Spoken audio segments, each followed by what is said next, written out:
And so what I did was I started to design haircuts. And one haircut I had was the old man. And I shaved my head up here just like this. I did this. And I would keep the hair on the side like an old man has. And one time I shaved my whole head and had a reverse part. So I had hair up here and it kind of zigzag. So I did things to be this cool, crazy, kind of like creative kid. You know, like Crisscross came out. I was crazy, man. But I was a crazy cool kid in school. So I look in the fucking mirror, I see this letter, I'm fucked up, and I'm like, you know what, man, no one's coming to help me. In this mirror, it wasn't my mom, it wasn't Principal Freeman, it wasn't my dad, it was me. Because wasn't nobody coming back to fucking help David Goggins. That was my mindset now. And so with my non-spelling ass, I started getting these sticky notes and writing, you're fucked up. And my mom wakes up like, what is wrong with you? I go, man, I have to change because I can't stay here. I can't. I looked at myself in the mirror and I was defeated. I go, look at myself. I'm like, who am I? So I'm defeated in this mirror. And I'm like, okay, I'm changing. I said, Mom, can we please get a tutor? So we can only afford $15 a week for a tutor. So I had 4 hours a month. Okay. 4 hours a month. I had a 4th grade reading level, man.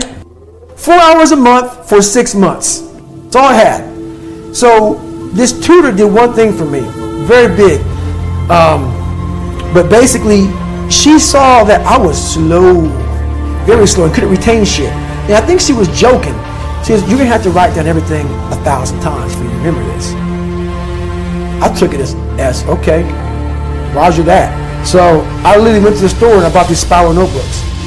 And I started literally writing down, let's say it's a math equation, the same fucking math equation over and over and over and over again. When it came to a paragraph comprehension, I couldn't read the fucking paragraph and then remember it. So we had like, I think 25 or 30 paragraph comprehension things. I had to write down the whole fucking thing, like a whole paragraph, and you don't have much time to take the fucking test. But that's how I learned.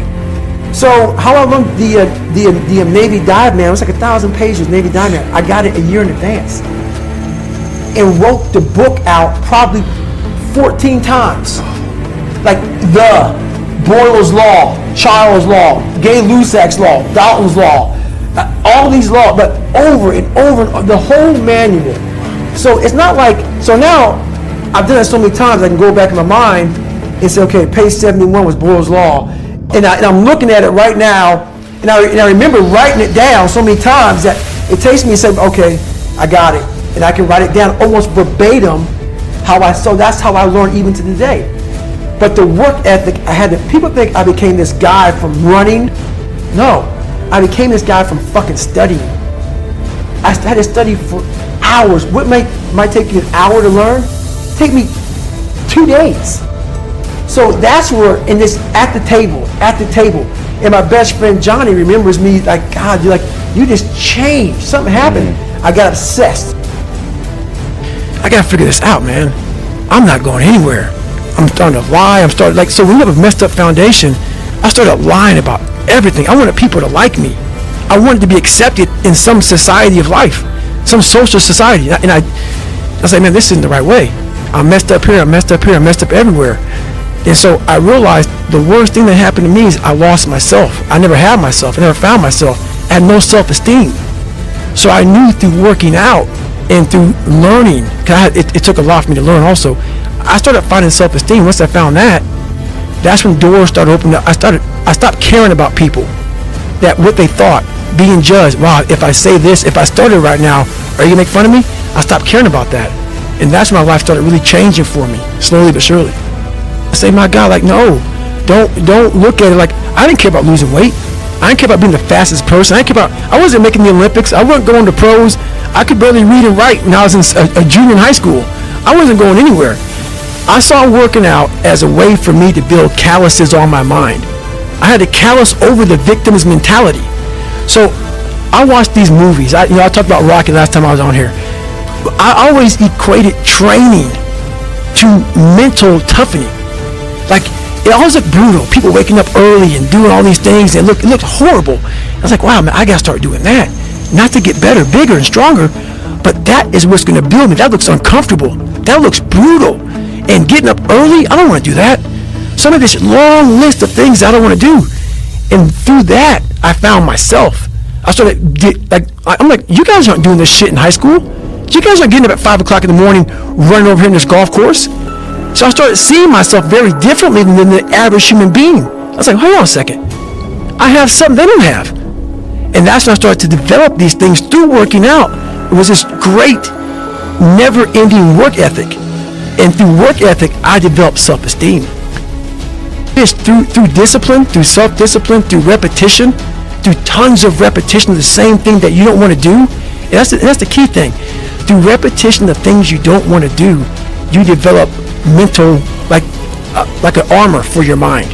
You start to armor your mind, because your mind's like, okay, we suffer every day. That's what we do. We do stuff that sucks every day, and that's how I started coming up. I just started being very uncomfortable, and now it's like just a way of life. Look, dude, I believe that everybody has a gift. Every single human out there listening right now, you have a gift. The thing that you have working against you is you have all these other people now, right? 30 years ago, 20 years ago, we didn't have Instagram. We couldn't watch people and emulate them. We sort of had to learn our own little craft as we went, all right? But now we get to see what everybody's doing. And our tendency as humans is to emulate the style or the personality or the way that someone speaks or the way they do their content and all these different things.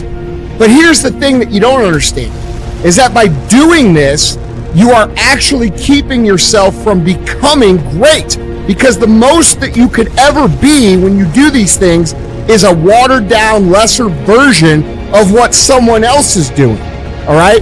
And how do you know that your own style and your own way of doing things that you would develop little by little by little if you would just take little risks, is it going to be greater than all of those things that you watch, okay?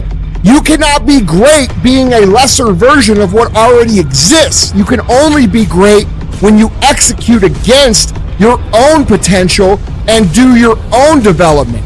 And that means getting up there and looking like a clown. And it means taking little bitty steps forward every single opportunity you get. No one comes out and is just great at business or great at athletics or great at science or great at speaking. It doesn't fucking happen, man. The first speech I ever gave, I remember it, dude. There were 6 fucking people there. All right? And I had a piece of paper, and I'm reading the notes, and I was shaking. I was freaking the fuck out. There's 6 people. 6! That's where I started, man. So, this isn't a gift. It only seems like a gift because I worked so hard and so long to develop it. And you guys have to do the same thing if you want to be great. If you want to be good and you want to be effective and you want to be, not great, you just want to be good, then yeah, dude, take someone else's style. Emulate everything they do. Clearly it might work. But if you want to be great, if you want to be one of the best that's ever fucking lived at what you do, you have to understand that it's about developing our own skills. It's about developing our own style. It's about developing our own swagger. It's about developing our own selves.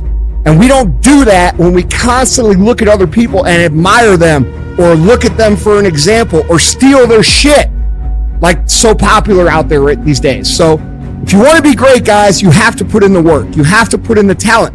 It's not that everybody doesn't have the potential. Everybody has the potential. It's just they're not developing it because there's too much distraction out that we didn't have 20 years ago. So when I'm coming up, dude, I don't have people to look at. We didn't have the internet. We didn't have social media. We didn't have all these things. We had books. And if I wanted to learn how to speak or learn how to do anything, guess what I had to do? I had to go fucking do it and suck in front of everybody. And we've lost that in society now. Everybody wants to be a lesser version of something else. And guys, I'm telling you, you can't win long term doing that. My whole life, I mean, I don't know if people believe in God or what. I don't care what you believe in. There's been this unrelenting voice in my head. We all have this voice. It's the right or wrong voice. And a lot of times that voice guides us into comfort. And my voice guided me into comfort a lot. But I have this other voice I heard my whole life. Say, hey, motherfucker, what are you doing? Nah, man, we gotta go over here. We gotta go over here to that rock pile over in the fucking corner where nobody's at. That's where victory's at.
Sau cơn mưa đêm em đã làm gì giờ? Khói thuốc lăn lần nhì giờ. Anh chỉ muốn một đêm này không ngày ai humanity. Yeah, yeah, em muốn lâu cái mà sao mà em đã cần đi nhưng mà 30.